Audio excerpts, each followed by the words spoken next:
There's no place to escape to. This is the last podcast. On the left. That's when the cannibalism started. What was that? It's Halloween time. You fucking hogs. Well, I don't think Can that's you appropriate. feel the cold wind blowing?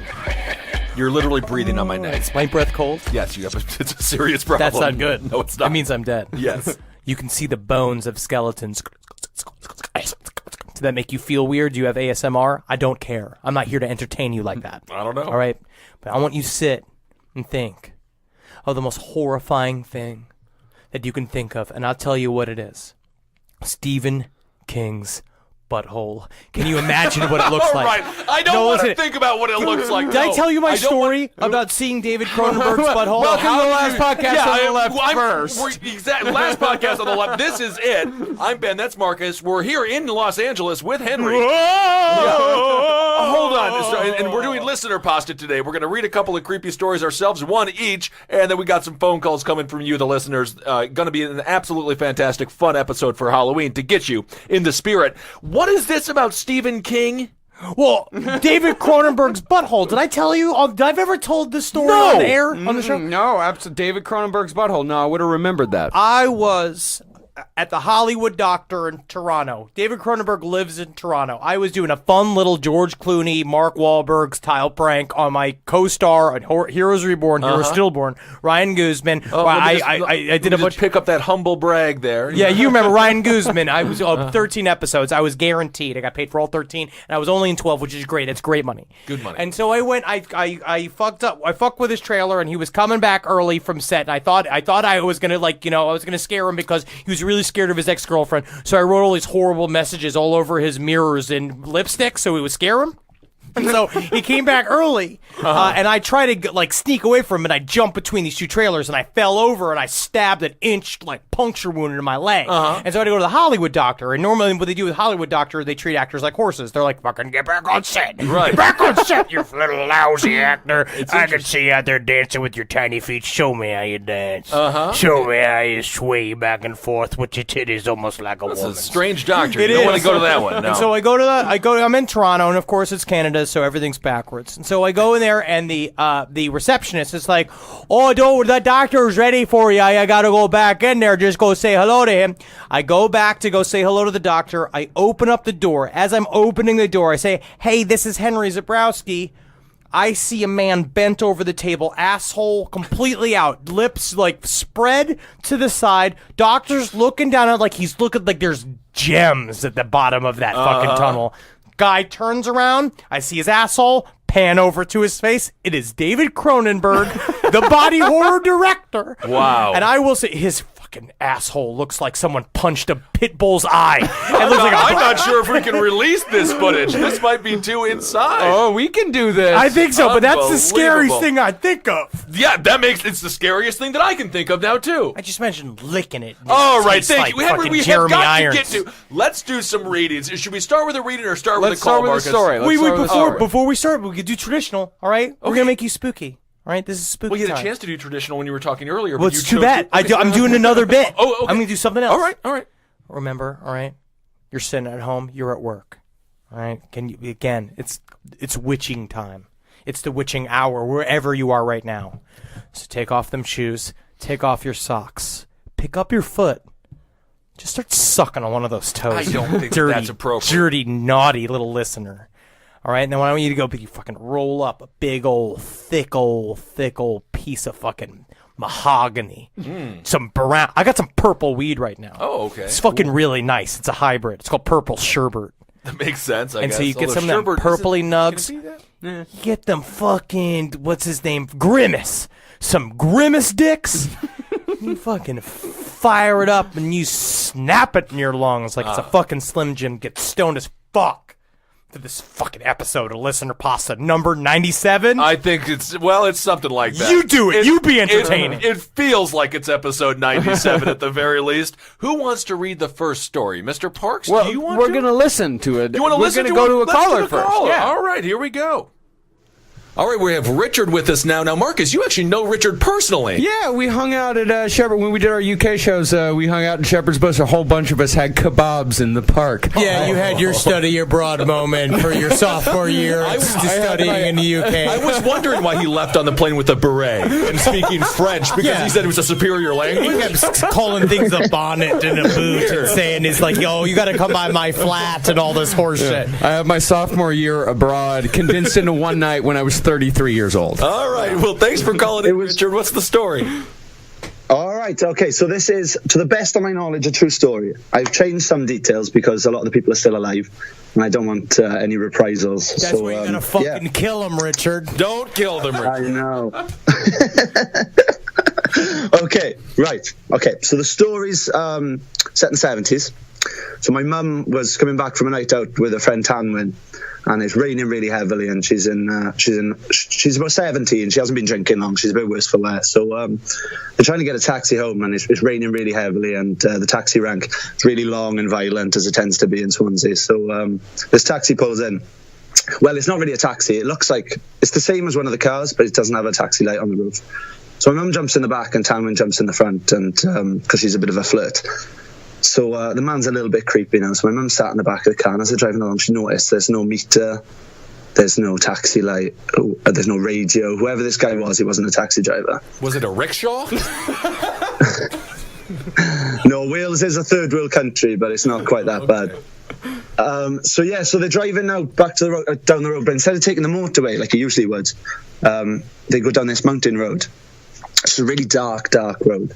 So they're driving down now, and Mum's sitting in the back nervously, and her friend Tanwyn's flirting with the guy in the front seat.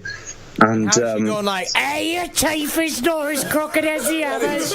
I was waiting how long it was going to take you before you openly mocked an entire people. I'm sorry. Well, this is Welsh, so it's even worse than that. So, so he stops the car now, and he turns the light on in the car, and he adjusts the mirror, so it's pointing down at my mum's miniskirt. He's trying to have a little peek up her dress. My mum closes her legs, feeling quite nervous, so he asks if they want a cigarette. So Tanwyn takes one of these cigarettes, and he's touching her leg now, and he's sliding his leg up this Tanwyn's dress. My mum's horrified. This guy's old enough to be her dad. So he asks if they want to go out for a walk. It's pouring down with rain now, and Tanwyn's like, you crazy, there's no way we're going out for a walk, what are you talking about? And he said something like, I thought you girls wouldn't mind getting a bit wet, and he pinches her thighs, kind of gross, creepy dad stuff. Technically a great... Yeah. No, I don't know. Well, coming from a mustached man old enough to be their dad while they're alone in a country road makes it slightly more creepy. If his last name was Weinstein, it would have been an audition, and there would have been very lucky part of that for the commentary. Thank you for the I could have been rich. references to Harvey Weinstein. Jesus, let it go. I'm in Los Angeles.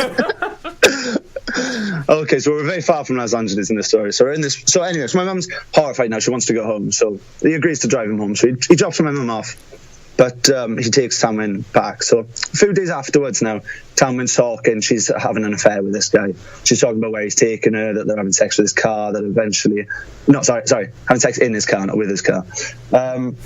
He talks about how he's going to eventually leave his wife for her and stuff. So my mum's kind of horrified by this, but Tanwyn hasn't had an easy life. Her mum's was actually in and out of mental institution. She shaved all the family's head and tried to burn all the family's possessions in the garden. So, a little flirtation with the taxi driver is not the worst thing like that. That's a strange... So it was about... Yeah, so it was a couple of months later that the murders happened. 2 young girls were bludgeoned to death and raped and found in the woods surrounding the mountain road.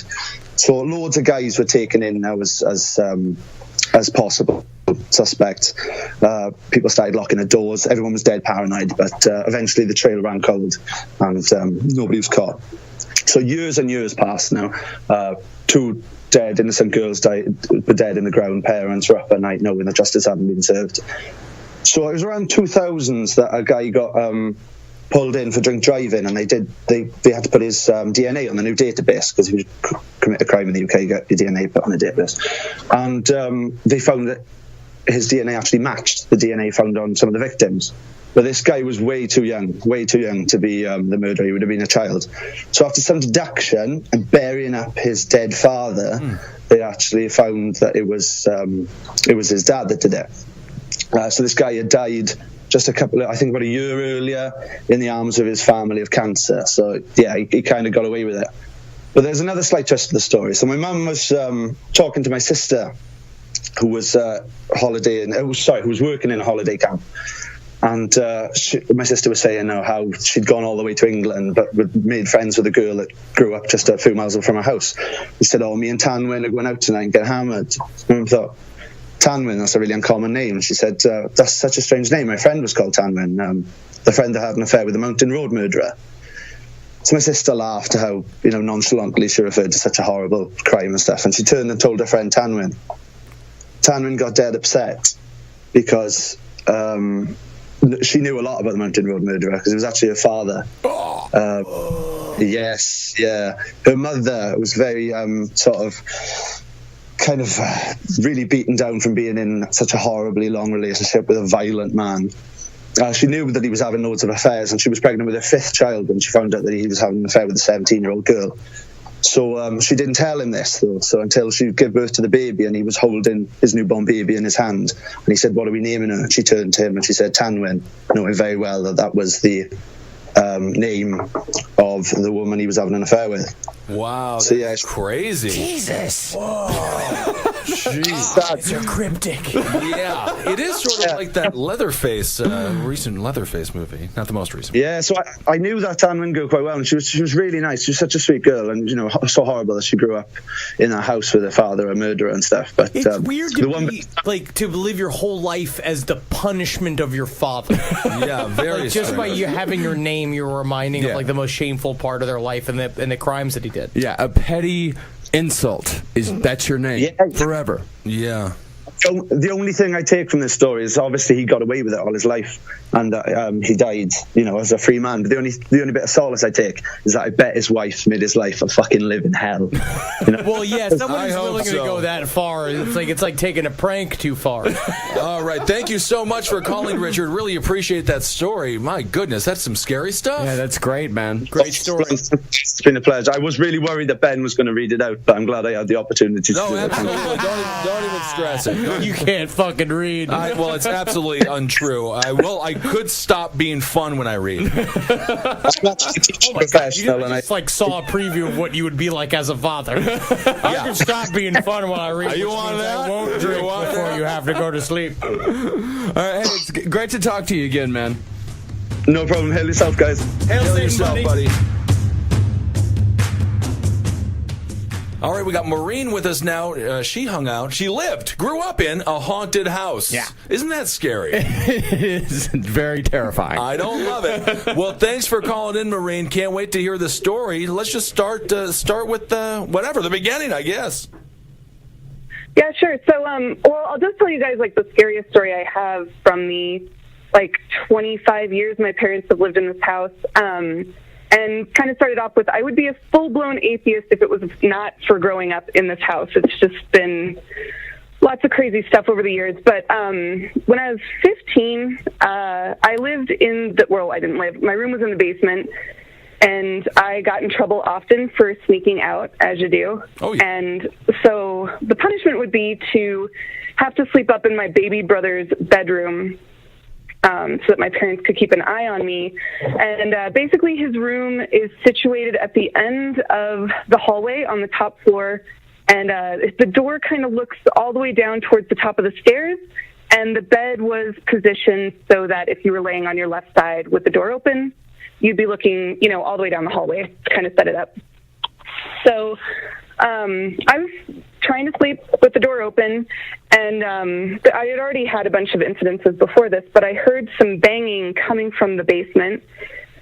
And so I tried to kind of blow it off the heater's kicking on or whatever, it's no big deal. But then I heard 3 loud bangs, which kind of pulled me out of it a little bit more, woke me up a little bit more. And then I actually heard what sounded like someone running up the basement stairs, opening the basement door, circling their way around the main floor, and then running up the stairs to the top floor where I was. And so, of course, that happened, and I was immediately, propped up on my arm, looking down the hallway, breathing heavily, freaked the fuck out. And And I saw at the end of the hallway, at the top of the stairs, like the best way I can describe it is kind of this humanoid-looking, shadowy figure. And it was bigger than a person would be, but it's two top hands were on the top landing of the stairs, and the rest of it I could kind of tell like it was up on its tippy toes. I don't know, like its haunches were kind of up high. Like it just looked like it was poised at the top of the stairs. And tell me, Maureen, let me ask you a question. Do you think that if this shadow person had a dog, what kind of dog would it have? That's a good question, George. well, that's a very good question, Mr. Norrie. I think it would have a Pekingese. Oh, you're wrong. It is a Cocker Spaniel. The answer is Cocker Spaniel. Wow. Well, this is very cool. I was hoping it would have looked like the Swedish Chef from the Muppets with all the banging down there. Well, that's fun. It would have been a lot less freaky. No, because you think Swedish Chef, all it does is fuck? No, all he does is clean pans around it. That doesn't cook nothing. Okay, so you're paralyzed in fear. So how old are you at this time? I was like 15 years old. Okay. So what did you do?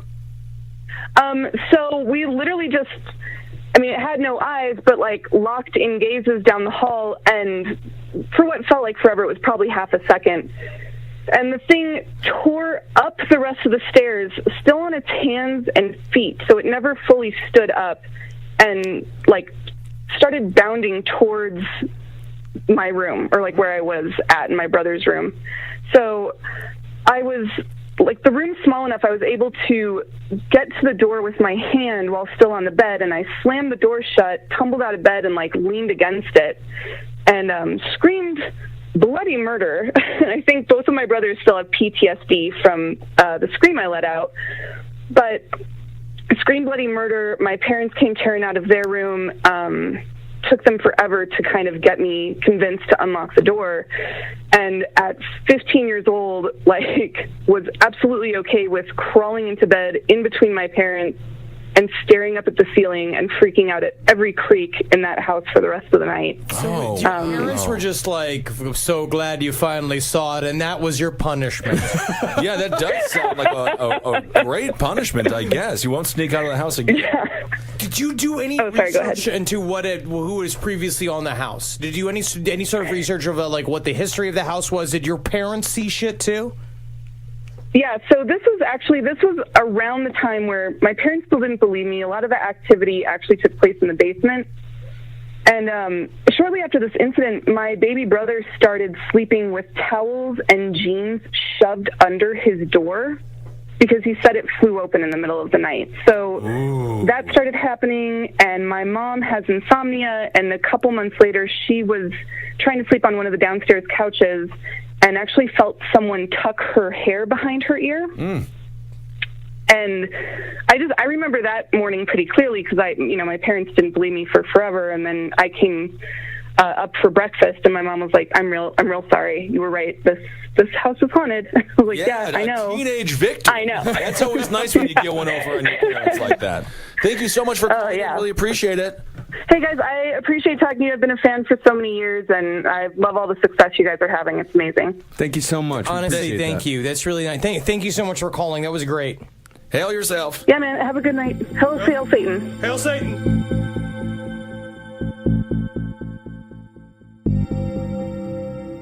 Okay, the next caller, Henry, you're going to love this guy. His name is Michael. I'm gonna love this. You're guy. gonna love. I feel. Isn't this? This is a Henry story. This is definitely more a Henry of a Marcus story. Your smile. Actually, I think this is more of a Marcus. Okay, this is a Marcus story. It's actually one of the stories that I've been most excited about. All right. Well, So I don't want to ruin the surprise. Should we just get to Michael's story? We can't run this guy's surprise. Michael, let's get into it. Okay. The story happened back in like 2011, and I live in Daytona Beach, Florida. Woo! And you have to mandatory by law do a woo after you say Daytona Beach, Florida. Koozie country. Yeah. It's I drive past the Last Resort where they arrested Eileen Wuornos every day when I go to work. Dude, that documentary, you should go in there sometime. It honestly looks like a fun bar. Dude, there's two places you don't go in Daytona, and it's the Last Resort and Crook's Den because you'll get stabbed. There it is. So what's the story, I Michael? can't go in there. Okay, so we, a bunch of my old bandmates and I, we headed out to this place called Casadega. It's about 20 minutes west of Daytona. And it's this little tiny town where basically a bunch of fortune tellers and psychics live. It's really small. Yeah, basically a gypsy town. But it's really small, and it's very creepy at night. People don't come out of their houses because they're all like, they don't like being gawked at, because it's basically like a town filled with like Wiccans and psychics.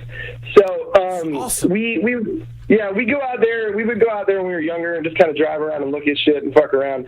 But one night we're out there and we're driving around in our van, and we pulled down a little dirt road. It's a little tiny road.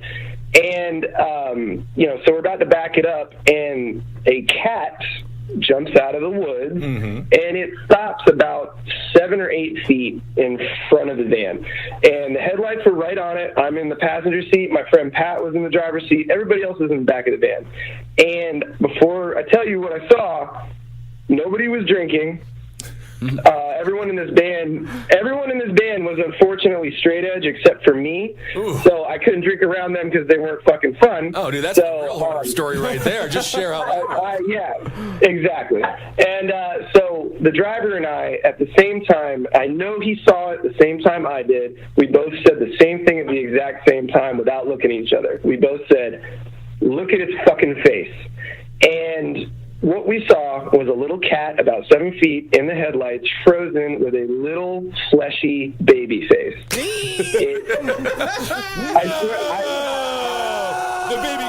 the baby faced cat from Mud Creek. It did not have Gotta love me. Yeah, you remember that from Dinosaurs. I know. I'm thinking about dinosaurs.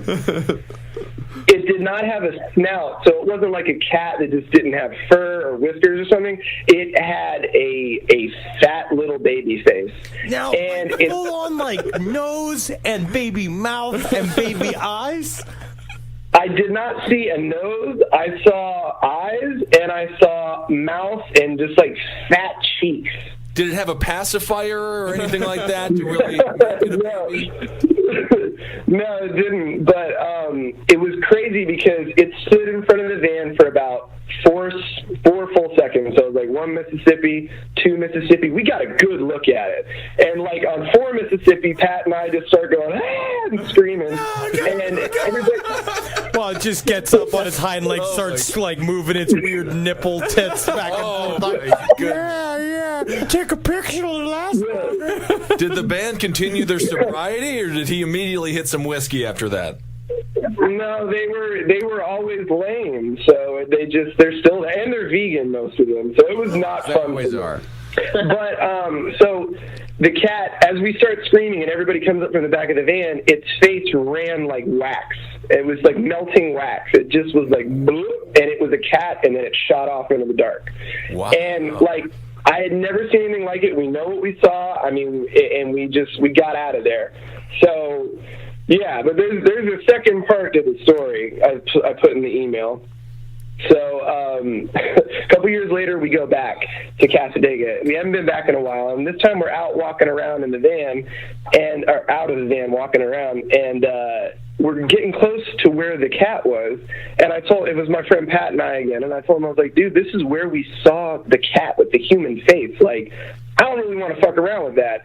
And Pat, he turns to me and he's like, yeah, whatever, man. The only pussy I see is standing right in front of me. He was trying to mess with me, and as he said that, a cat ran out of the woods through our little group of people and just kept going. So, I also hate that lame straight edge joke. It's like, yeah, sick burn, bro. Good job, bro. Good Lord. Well, Babyface cat! Oh my God. One day I will find the other cat like me. And then finally a cat can be far, far less lonely. Oh, babyface cat. I love babyface cat. Thank you so much for sharing your story, Michael. That was great, dude. Yeah, no problem, guys. Thank you so much for including it, man. I love the show. I love Top Hat. Thank you. Henry, I fucking love Murder Fist Fuck and yeah, dude. Pretty Face. Man. I fucking love the videos you guys have been putting up. It's great. Hell Thank yeah. you, man. Hail Satan. Hail yourself, buddy. Yeah, dude. Appreciate Hail you. Satan, man. Come to Florida. Come to Florida. You guys got to come to We Florida. will. Yeah, we're definitely coming to Florida next year, without a doubt. Well, awesome. We'll be there. Come party with us, guys. We'd love to have you. Definitely. There you go. All right, guys. Peace. Now, speaking of Murder Fist, what was the line from that from the Murder Fist sketch? It said, "All cats can talk, most cats won't talk." because they're smug. Oh, that's true. Now, okay, this is maybe a fun scenario-like question to ask for our podcast. Mm-hmm. But if a sort of weird, perverted, I'd say man, were to fuck that cat, is that pedophilia or is that bestiality? It's bestiality. It's definitely bestiality. Oh, Yeah. because it doesn't go. What makes the difference? That's a cat. It's a cat. Yeah, it's but a it's not baby's technically face. yeah, but it's mostly cat. It's mostly cat. Yeah. So what's the cutoff? 65%?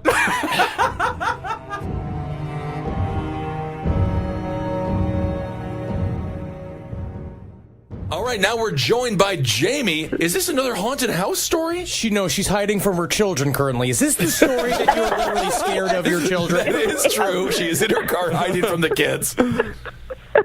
Thanks for calling in. So you have a haunted tale for us. I do. So we grew up right next door to my grandma, and she pretty much raised me and my sister. And in like junior high, I started staying the night there on the weekends just to keep her company. And one summer, when I was about 16, I was over there one night. It was about 11 midnight, and I was sitting on the couch in the living room, and I smelled smoke. And my grandma always would fall asleep smoking cigarettes. And so I immediately jumped up from the couch and ran to her bedroom to check on her. And she was asleep. There wasn't any cigarettes. And so once she was all good, I walked back down the hallway towards the living room, and I walked past the door that led to the upstairs, and I heard fire crackling coming from the upstairs. And so I started walking up the stairs, and I realized halfway up that I could see my breath. And this was weird, one, because it was the middle of summer, and two, because my grandma constantly kept her house at 100 degrees. And so I got closer and closer to the top of the stairs, and the fire crackling noise was getting louder and louder. But as soon as my foot hit the top, everything stopped. I couldn't see my breath anymore, couldn't hear the noise anymore. So I got the fuck out of there, and I walked downstairs really fast, and as soon as I hit the bottom of the stairs, I heard the fire crackling noise again coming from the kitchen, which if you walk through the kitchen, it leads to the basement.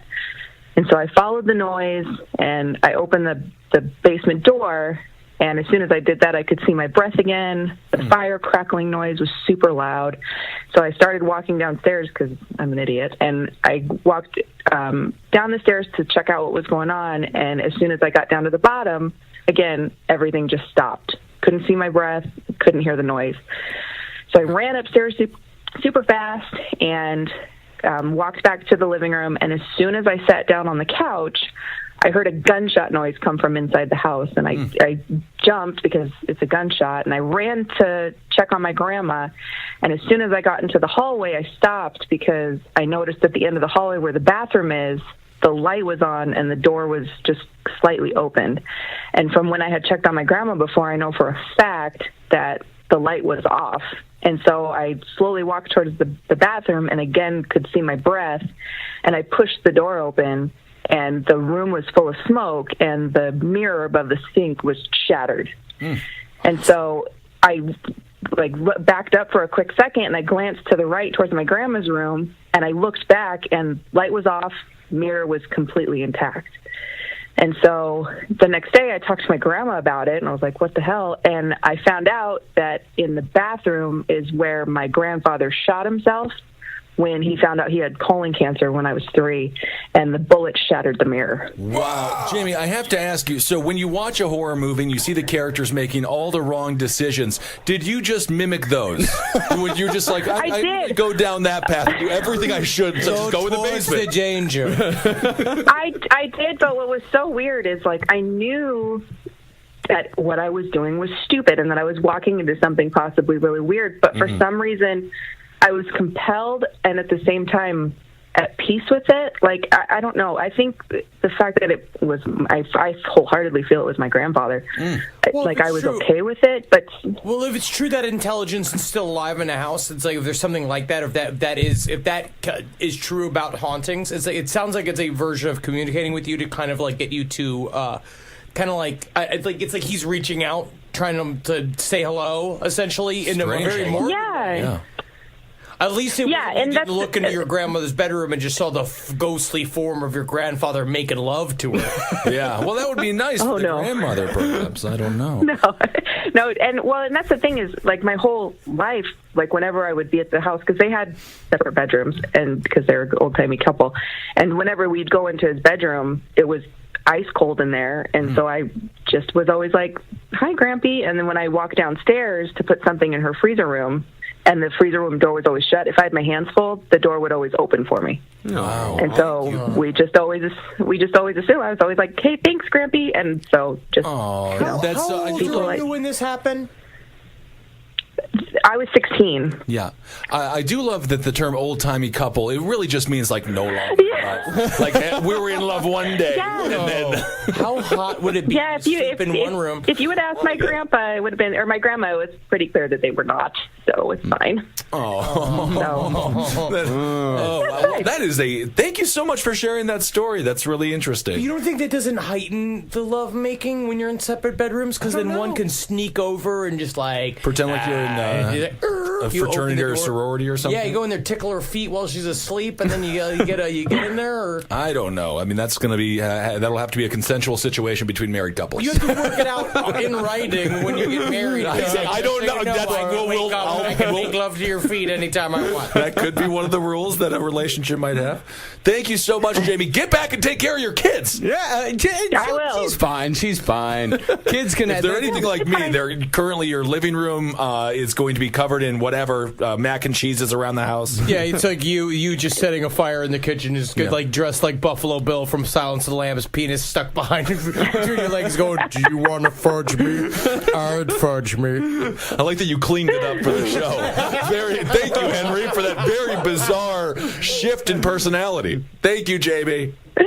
Yeah, thank you guys. It's an honor. It's an honor to speak to you. Oh, well, thanks, Henry. And of course, hail yourself. Hey, hail you guys.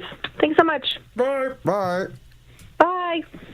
Today's last podcast on the left is brought to you by Blue Apron. This October, Blue Apron is celebrating its 5th anniversary by bringing back its top 20 recipes from throughout the past 5 years as picked by you, the Blue Apron community. Your favorite Blue Apron recipes are back on the menu for a limited time only. Blue Apron is all about giving people fresh recipes to explore as they learn to cook new dish after new dish, which is why, and many people don't realize this, they don't repeat recipes within one calendar year. This is what makes this limited time only offer so exciting. Try out Blue Apron's all-time customer favorites by going to blueapron.com/LEFT. I've used Blue Apron before. I absolutely love it. It's a fun way to spend the night. Check out this week's menu and get $30 off your first meal with free shipping by going to blueapron.com/LEFT. You'll love how good it feels and tastes to create incredible home-cooked meals with Blue Apron, so don't wait. That's blueapron.com/LEFT. Blue Apron, a better way to cook. On the phone with us now, we have Jesse. Jesse has an interesting story that you guys are gonna love. So you're not gonna like it. I don't know. Is that why you said that? Like, No, I don't know. You're not gonna like it. I might like it. Evidently, there's a serial killer. His name is Gary Heidnik, and Jesse, you had an opportunity to meet this guy's kid. Yeah, it was completely by accident. I was traveling along the East Coast about 2 years ago, visiting friends and family, and my buddy Mac, who I used to play in a band with, he called me up. He goes, "Hey, man, what you doing tonight?"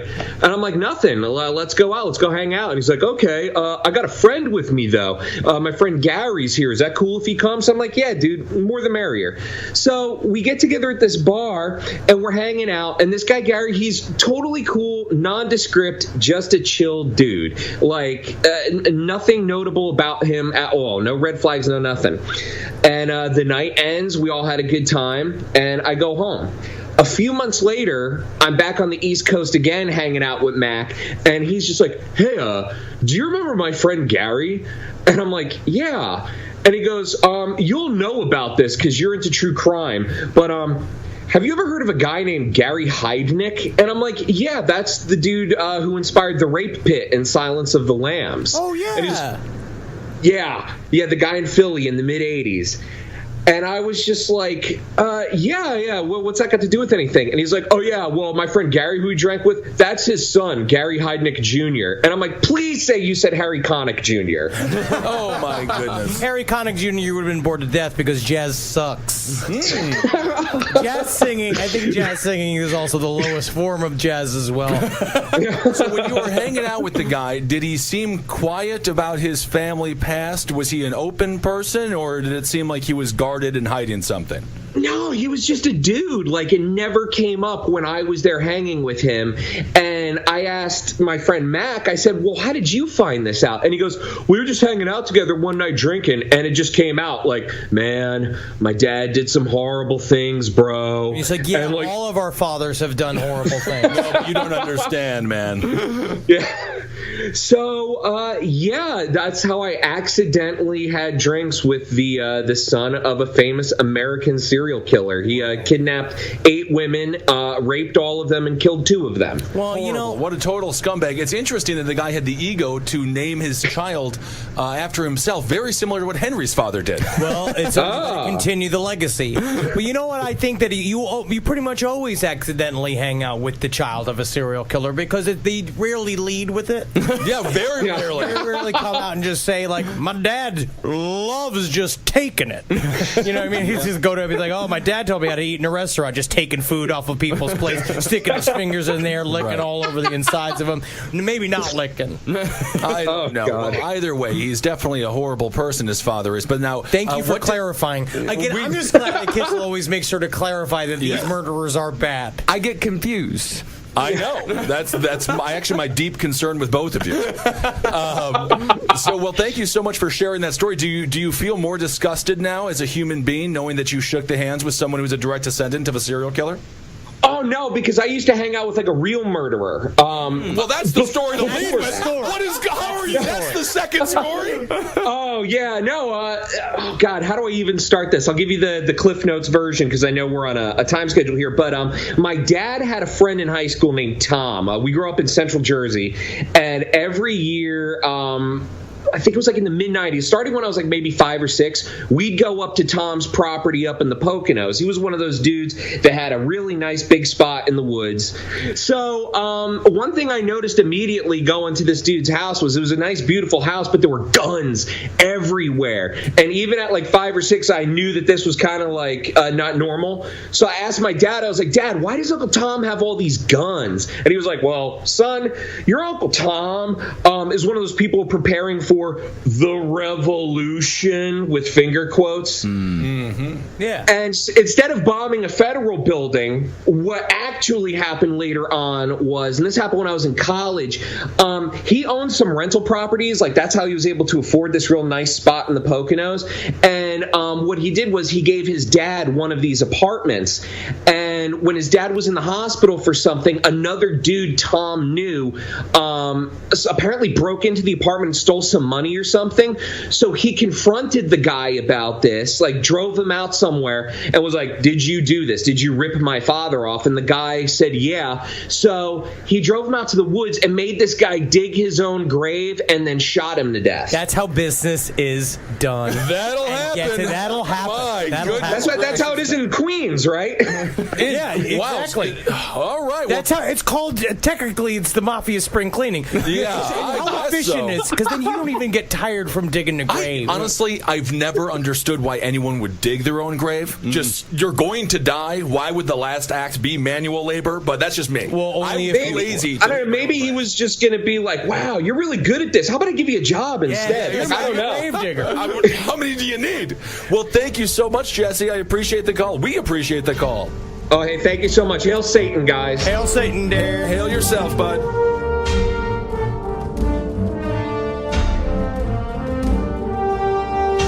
We got Jared on the phone now. Now, this story takes place during a high school musical, and I don't want to toot my own horn, but I was a key role in Babes in Arms. In the Pacelli High School production of Babes in Arms, I did quite well. What were you? What were you? Were you the arms? No, I wasn't the arms. Did you say? Wait a second. I've heard your singing voice. It is the worst singing voice I've ever heard in my life. Oklahoma is Arkansas.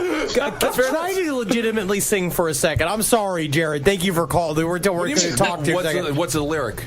Sing a song that you know. Like Sing I've always been crazy. And I'm mighty proud of that ragged old flag.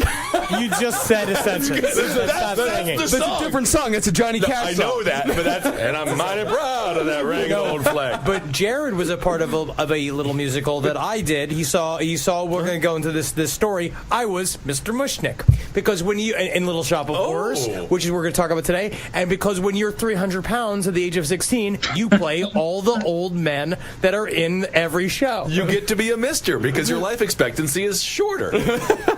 Well, thanks for calling, Jared. So what's the story? Yeah, so basically, I think every high school theater has like a ghost that lives there, you know? They just called the ghost. It was just a janitor in my high school that they just didn't want to consider to be a person. Yeah, you know, well, same thing, pretty much. But I was in tech in high school, so you know the carpentry, the lights, stuff like that, and so that meant a lot of late nights. We would stay at school till midnight, 1 o'clock, building things. So you weren't out there out on Skid Row, uptown where the girls are hot. Yeah, did you do that? I did not. No, I was positioned under the stage. Where the ghouls are. Can you let Jared tell this story and stop criticizing the people that make you look mildly lookable? Watchable. Somewhere. Well, you know what? That doesn't work if your microphone doesn't work or if there's no lights on you, there is no show. Tech, the unsung heroes of everything. Thank you, Ben. No problem, Marcus. Yeah, hey, thanks. Marcus got a bump to performer. All right, Jared. So you're doing the production, you're making all the lights work, you're helping people like Henry Zabrowski look good on stage. Exactly. So the thing about theaters is that when it's dark and empty and everyone's gone for the day, it's pretty creepy. You can't really see all the way from one side to the other, you know, when the lights are out. So your brain tends to just sort of make things up that happen. So any noise, any little thing you catch out of your peripheral is always like the scariest thing in the world. We'd hear all sorts of weird things, laughing, crying, murmuring, you know, just that sort of stuff. Did you hear anything that sounded like this? Mushnick and Son sounds great. 3 words with the ring of fate. Some say you'll incorporate with me. Oh, get him off the stage. We did hear stuff like that. It was weird. Did any kids die of embarrassment in that theater? Well, that's possible. But honestly, I wonder where the ghosts in theaters even come from if it's not Abraham Lincoln where he was shot. Right. Yeah. The school wasn't even that old. It was like, I don't know, maybe 15 years old at that point. So there isn't even that history you could blame. So yeah, good times. All right. And how was the performance, if I may ask? It was excellent. I'm sure I have a DVD of it somewhere that I will probably never watch again, but that's okay. Did you have one of those big our plant when we did it? Like a guy sat in the bottom of it, and then 2 people had to operate the top and the bottom. Was it a big plant or was it a small? Yeah, it was. We had 3 or 4 different puppets. Awesome. Did you do original bad ending or did you do happy ending like they made from the movie? No, we did the bad ending. We did the. Nice. Cool. Yeah. Spoiler alert, everybody dies. It's awesome. Whoa. Feed me, Seymour. It's hungry. Feed me all night long. I will take over the rest of this fucking show. I feel free, buddy. Have you ever seen the movie The Gallows? I have not. It's the dumbest shit. It's the same thing. It takes place. It's like a horror movie that is like a serial killer that is like in a high school drama like play, set. yeah. But the whole thing is just nooses, which is the worst weapon. It's just nooses. They just hang there. Well, you know how you fucking avoid a noose? You duck. Yeah, you move to the side. It's a noose. Yeah, it's hanging there for you. You know who gets caught in nooses? Squirrels. Yeah, that'll happen. All right, well, thank you so much for calling in. Appreciate the scary tale. Yeah, man. Hail yourself, buddy. Hail Satan. Yeah, you too. Our other sponsor today is Casper Mattresses. Casper is a sleep brand that continues to revolutionize its line of products to create an exceptionally comfortable sleep experience one night at a time. With 3 mattress models, the original Casper, the Wave, and the Essential, Casper mattresses are perfectly designed to soothe and cradle your natural geometry. Not to mention, the breathable design helps you sleep cool and regulates your body temperature throughout the night. And it's delivered right to your door in a small, how do they do that, sized box with free shipping and returns in the U.S. and Canada. But the best part is that you can be sure of your purchase with Casper's 100-night risk-free Sleep On It trial. After all, you spend 1/3 of your life sleeping, so you should be comfortable. I got a Casper mattress, Ben has a Casper mattress, Henry has a Casper mattress, and we all absolutely love them. You open up the box, it's weird, it is an absolutely unbelievable experience when they send the box to your door, and you're like, oh my god, how did they put a mattress in there? But they do. Start sleeping ahead of the curve with Casper. Get $50 towards any mattress purchase by visiting Casper.com/LEFT and using LEFT at checkout. That's Casper.com/LEFT. Offer code LEFT for $50 off your mattress purchase. Terms and conditions apply. The next caller, this is a big one for us. Is it? His name is Trey. This involves Waco, Texas. We know what happened there. Yeah. Thanks, Janet Reno. And Jared Marino's fucking barbecue. Absolutely. And Alex Jones. We got ourselves a twofer. Oh, we got a twofer. Globalist. Honestly, I think I will technically stand by Alex Jones only because he's an incredible performer. He's losing it very quickly. He's Now a good actor. By the way, one of the great ironies is they want to brand international, which is global. So Alex Jones has officially become a globalist. Well, thanks so much for calling, Trey. What's the story? No problem. Well, what this woman had to say, it was actually Hillary Clinton that gave the order to, go ahead and... Yeah. Get that iguana in short pants. All right. Okay, so yeah, I've spent the last year in Waco, and I finally went out and visited the compound, just because, fun. Yep. And we went to see it, and the first thing that was weird is there's the memorial plaque, which is included the names Aborted Fetus Gent, Little One Jones, and Aborted Baby Summers. Okay. Yeah, that was rough stuff. So then we're kind of walking around taking pictures, and a lady is kind of tailing us, and she pulls up. She's like, "Where y'all from?" I'm from Waco. She's from Austin. She's like, "Oh, okay. Well, you want to see the inside of the church?" I'm like, fucking course we do. Yeah. And she told us that she was like, "Yeah, this whole church recently had been rebuilt. Do you know who Alex Jones is?" Yeah, we know. Yeah, I do. And she said that recently, a few years ago, I guess he had brought a bunch of volunteers down to rebuild the church at the Branch Davidian compound. Of course he did. He's giving back to the community. Can you imagine with the Bob Vila version of Alex Jones? Foreman Alex Jones. Desperately tried to hammer together wood. It's globalist wood.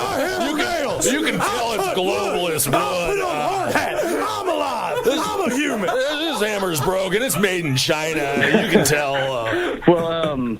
Yeah, so she was telling us how her husband was in the Davidian, or I guess the Seventh-day Adventist, before David got involved, and he kind of quit, and now they're just caretakers of the land. So after we finished talking to this maniac, I texted a buddy who I knew lived out there, and I was like, "Hey, I think I'm close to your house." He's like, "Oh yeah, those are the neighbors. You want to come over and I'll tell you what happened when," because their family lives right next door, in the land next door. And so he tells me after I go over there that the ATF actually commandeered their family's land for months after that whole thing happened. Was it a pop-up Twin Peaks thing that you could go hang out? Did they do a pop-up Waco thing where you could go and get souvenirs and meet the people that survived and get autographs? Yeah, but there was no one there, so.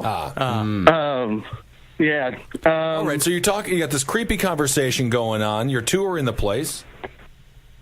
Yeah, we finished that, and then so after we left there, we went and talked to my buddy at his place, and he was just telling us that, and this was a fun thing because his family owned land right next door because they're cattle barons, and they would find girls in the work trucks around the land.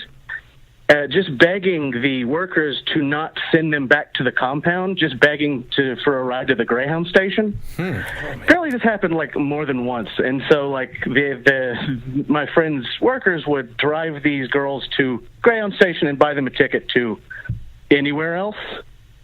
Well, this was when Alex Jones had the compound? I think this is when David Koresh had it. This is when David Koresh. Yeah, I was like, what the heck is... Okay, all right. With Alex Jones, I'm so sorry. They can't handle the decibels. They can't handle the barbecue. The actual warmth from his body. So they would find girls, and they would go buy them Greyhound tickets to escape that horrible place. Honestly, rescued a lot of people. That's crazy. Yeah. Yeah, that's very... It was like, we were talking, it was like, wow, we didn't know any of this.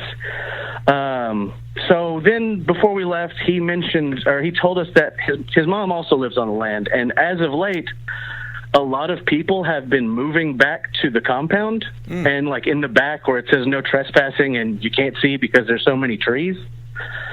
Which after the Oklahoma City episodes, I was like, oh, that really scares the shit out of me.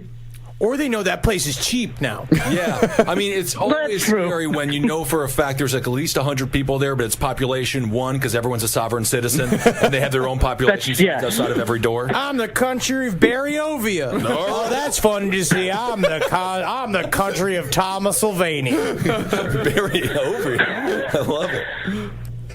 I'm not the individual Thomas Vania. I am just the person. I am of the Thomas sovereign Vania. He's the nation of corporation. Thomas Sylvania. My real name is Randy. So they're all moving back there now. What's that compound like? Are they trying to recreate what happened at Waco or the Branch Davidians? Well, I don't. It just seems like they're behind there's because it's still pretty sparse the area you can see, but there's some roads that go to the back of the lot that just say no trespassing and they're kind of gated off and. Apparently, people have just been going in and not coming back out. We don't want to put you in harm's way, but there is a mission. If you want to go snoop around, feel free. Get some footage. Let us know what's going on. Get a flashlight. I don't know what else you need. Yeah, get one of those tech flashlights that you run over with a car. That's the real good. The one that you freeze in a block of ice? Yeah, exactly. Exactly. That stupid... I love that he knows that commercial. Have you ever seen that flashlight commercial? Yes, Are you a man? You need a man's flashlight. It's like, you can shoot it with a shotgun. Yeah, let's send him into a compound of one of the most notoriously heavily armed cults to ever exist. You know what, Trey? Don't do it. Never mind. Don't do it. Tired. They don't want to fight anymore. It's like wouldn't he use the Tina Turner song? Yes, that's right, Tina. Well, thank you so much for sharing the story. Appreciate it. Interesting, Waco. I guess we'll have to keep an eye on what's going on over there. Yeah, no problem. I hope it was worth it. I want to update next year. Update? And you've busted open this commune. I want to hear from your fucking mouth that I'm a commune buster. I actually did hung out with my buddy recently, and we dropped acid in the evening, and I was just like, man, I want to go over there right now. I just want to go see what's happening. I really want to go see what's over there. That's when you go, when you got the moment, when you get the momentum. That's the fun thing. Even if you see nothing, you see something. Yeah. No, without a doubt. Oh, yeah, totally. I saw a lot of stuff. Thank you, Trey. Hail yourself, buddy. Appreciate you calling in. Hail Satan, buddy. Thank y'all so much. All right. Have a good night. We've got another creepy tale for you. Yeah, come on, everybody, it's time for another All right, Jesse is on the phone. Now, evidently, she nearly met a killer or did meet a killer. She met a potential. Oh, my goodness. All right. Well, Jesse, thanks so much for calling in. What's this horrific tale? Oh, my Lord. So, yeah, it's probably the closest I've ever come to death, rape, possible torture my whole life. We were 17. We just graduated high school, And so we decided, hell, let's travel cross country for the first time. Why not? So it was me, my boyfriend Jackson at the time, and our two other friends. And we took off from New York to go to L.A. And, yeah, we ended up one night in Virginia and decided to, stop at one of those, campgrounds you drive into. You pay the guy and you drive up and just park. and everything was good. We started drinking a bottle of whiskey we scored at like a parent's house, like a parent liquor cabinet situation, a couple nights before. Yeah, we've all been there, in like Pennsylvania or something. But anyway, so we drank it, played some music, and decided to go to our respective tents for the night. And around like 1 a.m. in the morning, Jackson had to go pee outside, and I was awake too, and a flashlight spotted on him. And we thought that, that's really freaky. Yeah. And approach seemed to be a police officer. Now, was he in uniform? Yes, complete uniform. Oh my God. Oh, I'm getting chills just thinking about it. I've told maybe like 5 people this story my entire life. So yeah, he came up, he told me to get out of the tent, and it was like a hot, humid August night in the South. So naturally I was naked. And so as I dressed, he was like watching me the whole time. And I got out of the tent, and he said, "Is this your bottle of whiskey?" Because we had it out on the picnic table. And we said yes, and he said, "I need to ID you." So we go give him our IDs, and he notices our medium format cameras in our car. And he starts talking about how he has a passion for photography and how he loves like nude photography, and how he thinks like Penthouse and Hustler and like the spread eagle shots are like so artistically done. So not exactly speaking in like police terms. He's speaking like an artist. Oh my God. So at this point we were freaked out. We were like, what the hell, man? And he had us at this point sitting at the picnic table, and we'd been talking for maybe 45 minutes about his passion for nude photography. And I asked him, "Officer, like, you've been here for a while, like, are you going to get in trouble? Like, you're on your shift." And he goes, "Oh, no, I've been off for hours and hours. I'm fine." And that point, my hair just raised on my skin. I knew something was up. Yeah. Something was terribly wrong. So he goes on, he asks me, like, "Are you a model?" And I say, "No, officer, I'm 5'3", like, I can't be." And he was like, "Oh no, well, like, you're beautiful, and just the other night I had a woman who looked just like you as my model, walking naked through the woods under the moonlight. It was an amazing photo shoot. Would you be interested?" And of course I said, "No, I wouldn't, sorry." And he goes, "Well, how about, why don't you two get in the back of my cop car, and I'll tour you around the 800 plus acres of this forest and show you it." And we were like, "No, honestly, officer, we're so scared." I mean, not scared. Of course, we're fucking scared off our asses. But we said, "No, like, we're really tired. We have a lot of driving to do tomorrow. Like, we'd really just like to go to sleep." And he says, "All right, well, how about, can I at least take a picture of you near your bonfire?" And we were 17, we were scared shitless. So we're like, "All right, we do this, like, maybe this guy will like get off our ass and just get the fuck out of here." So we did it, and he showed us the picture, and to this day, I remember that picture perfectly. It was not artful. We were terrified. And wow, It seems like you might have met Chop Top from the Sawyer family. You honestly give me $5. It's a good picture. That is a real horrifying story. So at what point did you realize this guy's not a cop? Because I'm sure that had to dawn on you at some point. I honestly don't even know if he could have been a cop. If he's got the full uniform and shield. No, anyone can get that stuff. Yeah, you but can go buy them at the car and all that, yeah. I don't know, but you could always buy those cars that the cop cars that they sell to whoever. Yeah, was it not? It didn't have lights on it, or didn't have anything like? Did it look like a cop car, or was it look like one of those hidden cop cars, like one of those like black Chryslers? Well, here's the deal. So he was parked, like, you know how it's like a loop usually at those places? He was parked at like the opposite end of where we were, and it was maybe like 50 feet away, and it was so dark and it was so wooded that it was hard to tell. And we were fucking terrified. We were 17. Like, you know, we didn't want to get in trouble with the police, but this guy was fucking scary. Right. So So you basically walked up possibly to a proto Jerry Brudos, proto John Wayne Gacy, because both of them pulled the same shit. Brudos always did the thing of like, you look like you could be a model, and then Gacy pretended to be a cop. Honestly, you could be a model, though. That's encouraging. That is really nice. No matter what your height is, you could be whatever you want. It really is nice to get the validation, even if you're about to like use my head as a sex toy. Yeah. For a second, it's like, oh, that's so nice. And that's like my biggest fear is human trafficking and daddy long legs and tornadoes. So like, yeah. But high you up get on to the see list. the world for free. Oh my goodness. Horrible. Well, thank you so much for sharing that story. We're extremely happy that you're alive and fine. And you somehow swerved that just right. That was actually a really good call because somehow you got him like placated, because that's really what it is like you kind of have to get on his level for some fucked up reason and then get him out of there. Well, it's just so scary too because he's like, oh, they're drinking, underage drinking. So in his, when we were talking about with Picton, Robert Picton, where it's just like, oh, they're drunks, they're on drugs. So it validates them. I think what this guy might have also been doing is like kind of like what Ed Kemper did, where it's like that slight escalation each time. Like every single time he goes out, he takes it just a little bit further and a little bit further. Yeah, that's scary. And how far away were you from your normal town? Like, how far were you out of town? Well, I'm from like northern Westchester, New York. So we were in like Virginia. Oh, so, shit.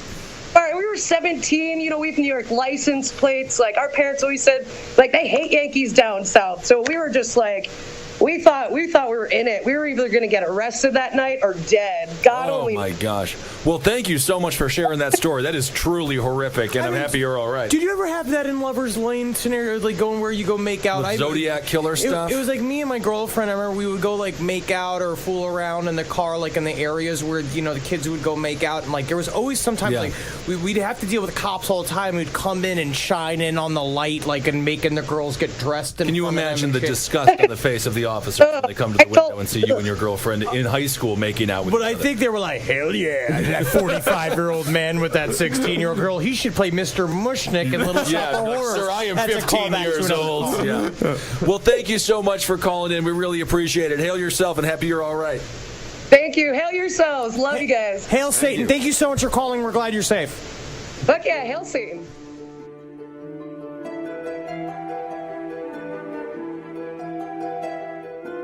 I have a story. You have a You have a story too? I have a story. Yeah. We're gonna have Henry read a story now. I have a story. Just an organic story, huh? Yeah, I mean, I just like nothing I like to do to sit in the office of my apartment with my two best friends. Yeah. Knee to knee. Yeah. Just smelling each other. We're not sick of each other. Telling scary stories. Not at all. No. Now, this one's by Jordan Spears. I don't want to say the title because it busts the secret. Yeah. One night, I had a tough time falling asleep, so I decided to take a stroll through the woods. And little did I know, it was only the beginning of the nightmare that is now my life. It was around 1:45 a.m., a brisk night, a still night. Armed with my flashlight, I walked straight into the forest on the outskirts of my town. In hindsight, I should have noticed how quiet it was, especially for it being a forest in the summer. I should have noticed the lack of any noise. There wasn't even a breeze. Suddenly there was the sound of branches breaking, as if someone were tearing them straight off the trees. I panicked, thinking there could be a bear or some other horrible creature ready to pounce, and little did I know, it was something so much worse than that. Something far worse. Like a tiger. I stopped walking and cocked my head to the side, hoping to hear the sound of footsteps so I would know which way to run if it came to that. I also picked up a couple of loose stones from the ground, mostly just to calm my nerves.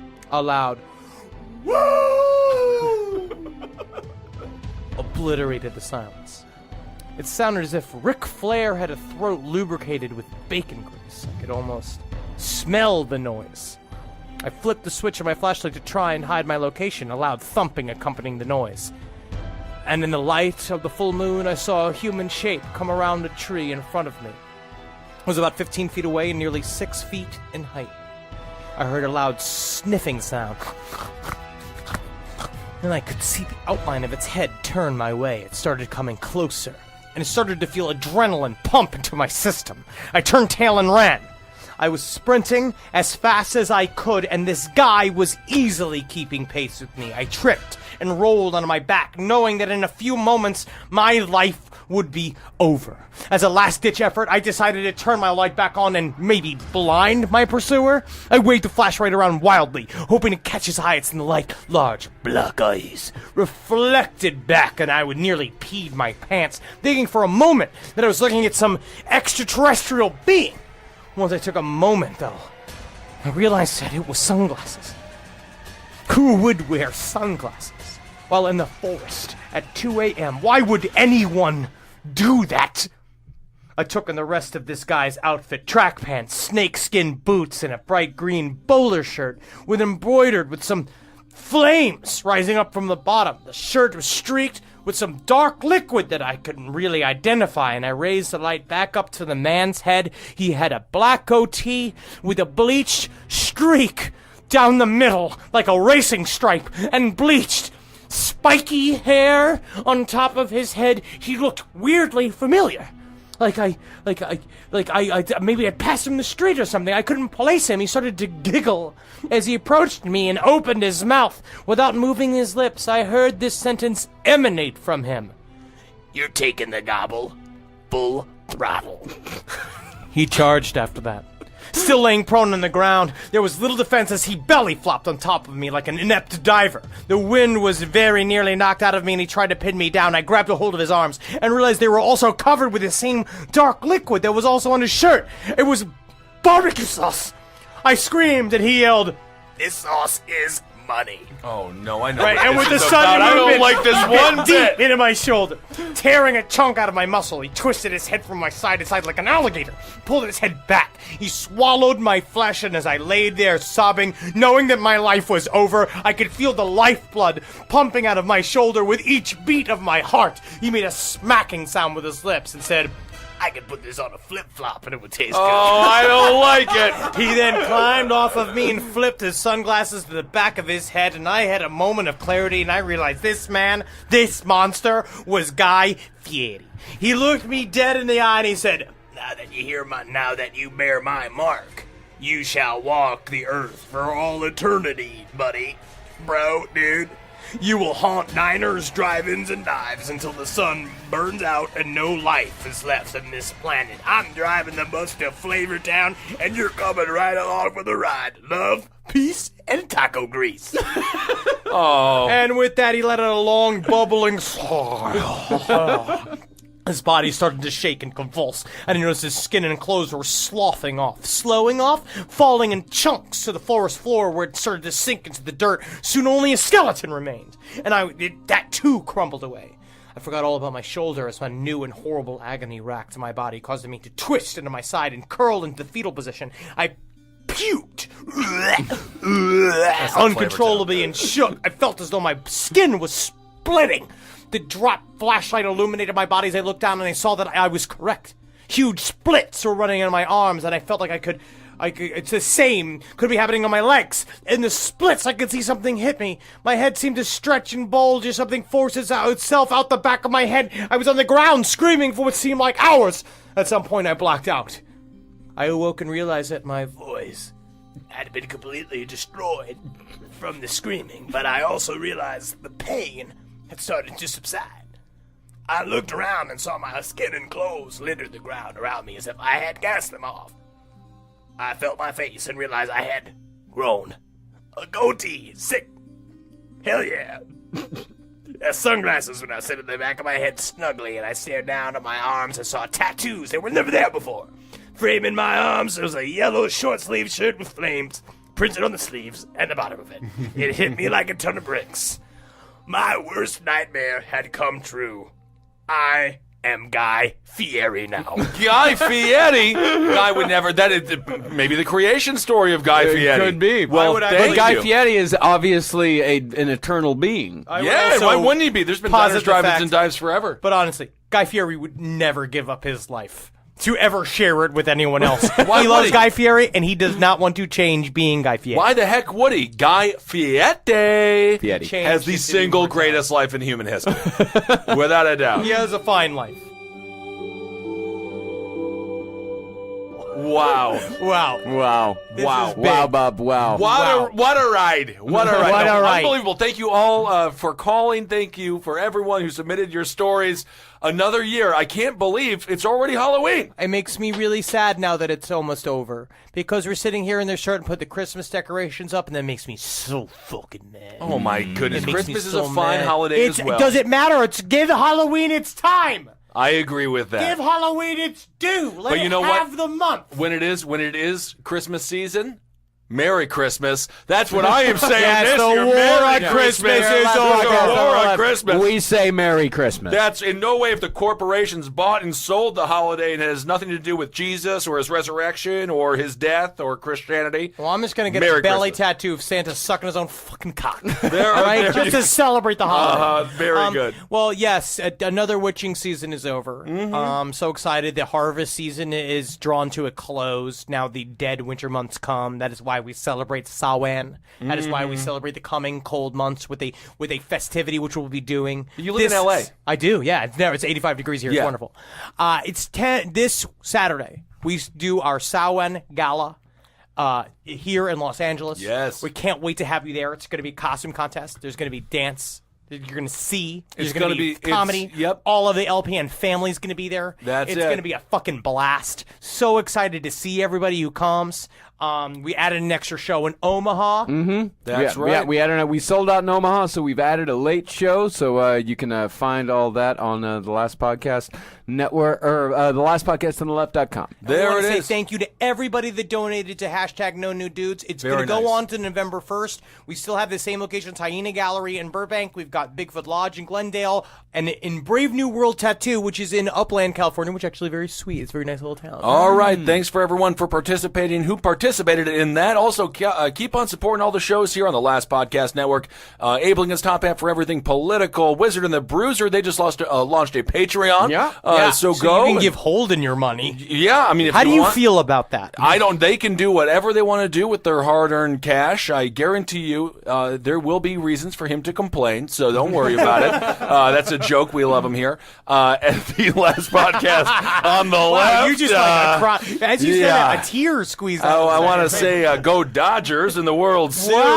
Wow, And of course the Astros as well if you're out there in Houston. So you're just I whoever playing this. I just whoever want you to be want happy. People to play the game. Whoever That's wins the it. game. And all the other shows here on LPM. Go and rate and review them on iTunes as well. Let's continue our world domination. Thank you all so much for the Patreon. We really appreciate it. You guys are life changers, lifesavers. And I mean it from the bottom of my heart. Hail yourselves. Yeah, represent.com/hail yourself. I believe the shirts are maybe still out for like 2 more days. Yeah. 'cause we got a couple extra weeks, which is pretty sweet. So if you want to get those t-shirts, follow us on Twitter at Henry Loves You, at Marcus Parks, at Ben Kissel. Follow us on Instagram at Dr. Fantasty, at Marcus Parks, at Ben Kissel, the number 1. That's and it. follow us at all the bullshits at LP on the left.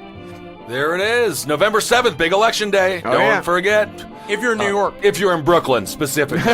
Yes. You just don't go to random There's a polling lot of stations. people in like, Brooklyn, though. A lot of people in Brooklyn, yeah. I mean, if you are like in like Des Moines or something, don't just go like, I'm voting for Ben, because then you'll arrest you. Yeah, and they're it just doesn't- yelling at you. Doesn't make any Yelling. sense. Hail Satan, get off Facebook, please. Yep. Clear your mind of all the nonsense. Hail yourselves. Hail me! Again. Magustalations. And a happy Halloween. Oh, absolutely. Have a great Halloween.